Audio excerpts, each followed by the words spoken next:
बदलत्या तंत्रज्ञानाचा वापर करून उद्योजकांनी आपल्या व्यवसायात बदल केले पाहिजेत।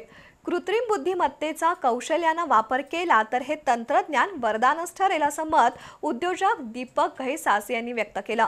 कोल्हापुरात झालेल्या ब्रह्मऊर्जा परिषदेत ते बोलत होते। यावेळी आर्किटेक्ट शिरीष बेरी, पद्माकर सप्रे यांच्यासह 5 जणांना उत्कृष्ट उद्यमशीलता पुरस्कार देऊन गौरवण्यात आलं।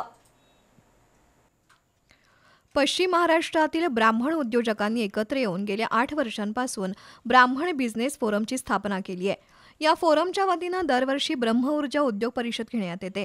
आज कोल्हापुरातील पॅव्हिलियन हॉटेलमध्ये ही परिषद झाली। या परिषदेला फ्लेक्स सोल्युशन्स कंपनीचे मुख्य कार्यकारी अधिकारी दीपक घैसास, उद्योजक गिरीश चितळे यांची प्रमुख उपस्थिती होती। अध्यक्ष रामचंद्र टोपकर यांनी परिषदेचा हेतू विशद केला।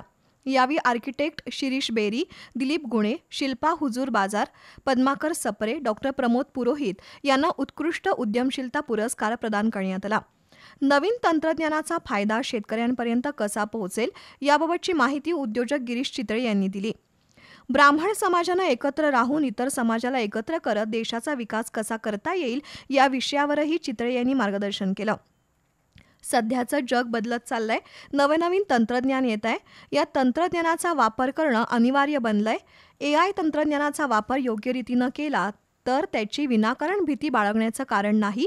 हे तंत्रज्ञान फायदेशीरच ठरेल असं उद्योजक दीपक घैसास यांनी सांगितलं।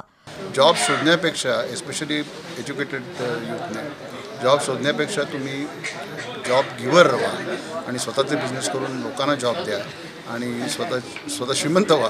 कारण स्वतः श्रीमंत झाला तर समाज श्रीमंत होईल, देश श्रीमंत होईल आणि हे फक्त उद्योजकांना साधता येईल, नोकरी करून करता येणार नाही। कृपया मला सगळ्या तरुणांना सांगायचं की स्वतःचा उद्योग सुरू करा, त्यात सगळ्यांचंच भलं आहे।